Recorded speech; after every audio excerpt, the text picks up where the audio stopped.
তো আরব আমিরাতে মেডিকেল সিস্টেমটা কেমন সেটা আপনাদেরকে বলবো। এখানে দেখেন, সারা বিশ্ব থেকে যেহেতু এখানে লোকজন থাকে, সারা বিশ্বের যে সমস্ত বিশাল বিশাল মেডিকেল ফিটনেস বা ইন্স্যুরেন্স গুলো আছে সেগুলো কিন্তু দুবাইতে আছে।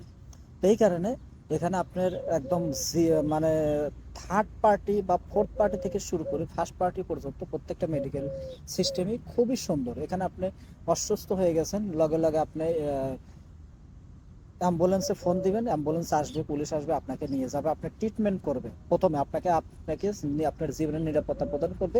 এরপর আপনার আইডি আছে, আপনি লিগ্যাল বা আনলিগ্যাল বা আপনি কি, এটা আপনার পরবর্তীতে আপনার পরিচয় হবে। প্রথমে আপনাকে সেবা প্রদান করবে, আপনাকে বাঁচাবে, আপনার লাইফ ফার্স্ট। এরপরে এরপর আপনার যদি টাকা না থাকে, আপনার উপরে ধরেন যে কেস হবে বা আপনার উপরে যে সমস্ত ব্যবস্থা নেওয়ার সেগুলো নেবে আর কি, ঠিক আছে। কিন্তু প্রথমে আপনার লাইফের নিরাপত্তা দেবে।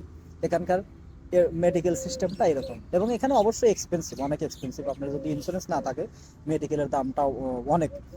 তারপরে ফর এক্সাম্পল যদি আমার যদি কোনো ইন্স্যুরেন্স না থাকে, আমি যদি জাস্ট আলট্রাসোনোগ্রাফের জন্য যাই, 1000 দিরহাম লাগবে, ঠিক আছে। ইউরিনারি টেস্টের জন্য গেলে 200-250 দিরহাম লাগবে। তো মেডিকেল সিস্টেমটা এখানে অনেক এক্সপেন্সিভ।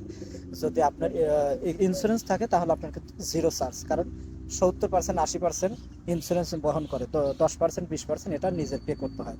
এবং ফার্স্ট পার্টি হলে পরে দেখা যায় যে আপনার 100% ইন্স্যুরেন্স প্রদান করে থাকে, ঠিক আছে। তো ইন্স্যুরেন্স সিস্টেমটা খুবই ভালো, আনবিলিভেবল আর কি।